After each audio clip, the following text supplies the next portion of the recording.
I think what I would like to emphasize here today is the importance of a regional network of Caribbean folk coming together in solidarity with the Haitian people and against the racist and xenophobic treatment that our Haitian neighbors experience right across the Caribbean. A defense that understands that unless Haiti is free, none of the rest of us is free. And this is put most perfectly in an essay that is in Andai's book, The Point is to Change the World, that was published in 2020.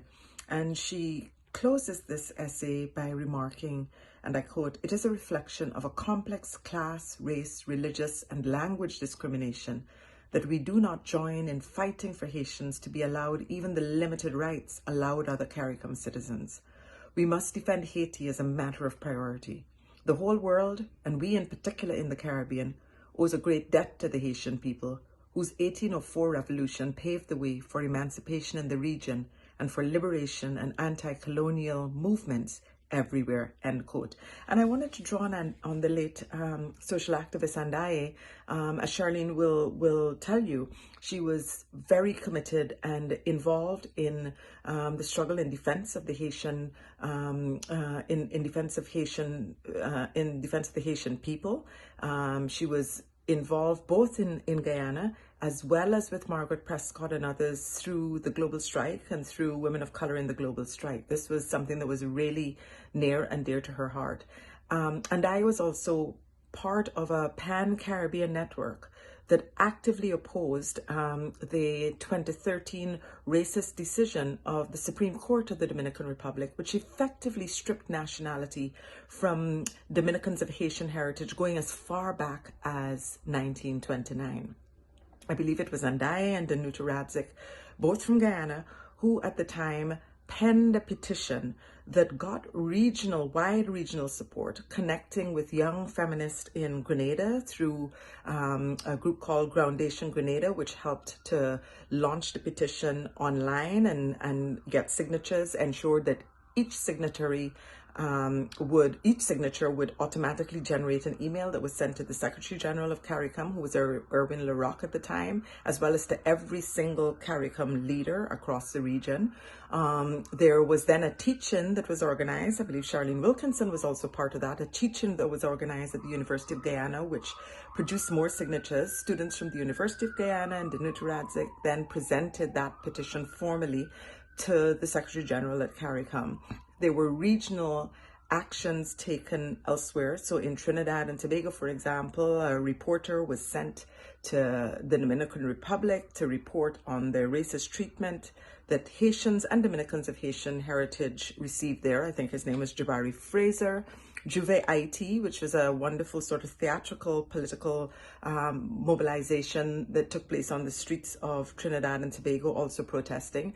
And others also got involved. The late Jamaican economist Norman Gervin was part of a group that included folks from the Dominican Republic as well, lawyers and other activists from the Dominican Republic, as well as colleagues from across the Caribbean, to protest the Supreme Court ruling. This effectively ended up with, I believe it was a seminar at the University of the West Indies in sometime in 2013.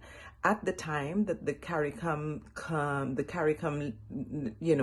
commission was meeting in Trinidad and Tobago, I believe Kamala Prasad Bissessar at the time was the Prime Minister of Trinidad and Tobago, and they invited Norman Gervin, it might have been Mark Curtin, Suniti Maharaj, and others to meet. And it was actually that sort of presentation, along with the petition, along with the mobilization by Juve IT, along with the mobilization from Groundation Grenada and others, I would argue that put enough pressure on the CARICOM heads to then effectively declare, to effectively sort of condemn. The Prime Minister of St. Vincent and the Grenadines, Ralph Gonzalez, had already sort of written letters to condemn this ruling, but CARICOM actually took a position opposing the ruling, saying that they would suspend any application by the Dominican Republic to full membership of CARICOM and issuing a very strong statement on the matter. I say all this to say that, It is absolutely important to mobilize in defense of Haiti. It is also necessary as we are confronted once again with the what I consider to be the illegal sort of ways in which Haitians are being treated at ports of entry right across the Caribbean. Haiti is a full member of CARICOM, and Haitians should have free access to the region just like everyone else.